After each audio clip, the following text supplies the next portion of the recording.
Now that we know what land is and how we can provide a service because it's harder to sell, we need to go through the sales process, right? The sales process is a pretty straightforward but can be complicated steps if you don't know what you're doing or what you're getting into or the best way to go about it.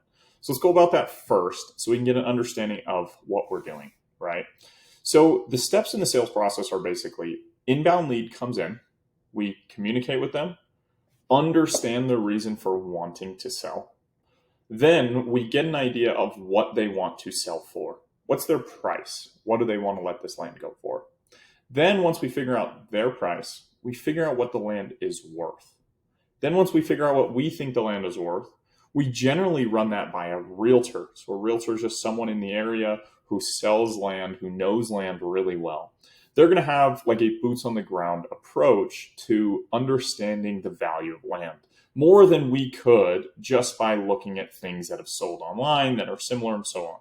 These guys generally have grown up in the area, they know the area very well, and they can go and provide us a little bit more minute details on things that are going on in the market. They know it's hot, they know it's cold, so on and so forth. Then once we do that and we figure out the final price, we see if there's margin there. Meaning, can we make money on this deal while we provide a service to the landowner?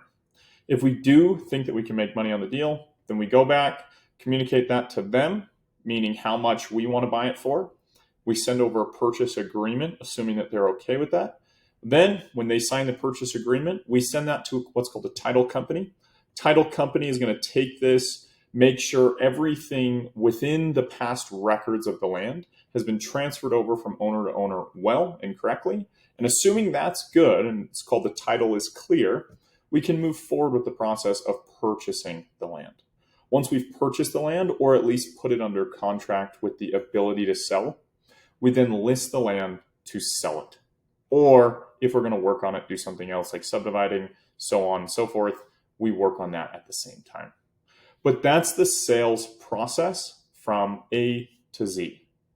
Now, the most important things are the beginning of that process, meaning how quickly can we get in touch with people, understand their wants, their desires to sell, figure out what they want to sell for, and figure out what the land is worth. If we can do that very, very quickly, that's the first step to the sales process. That makes the rest very, very easy. So now that we understand that, we can start moving forward with the more finite and minute details about how to get these things done.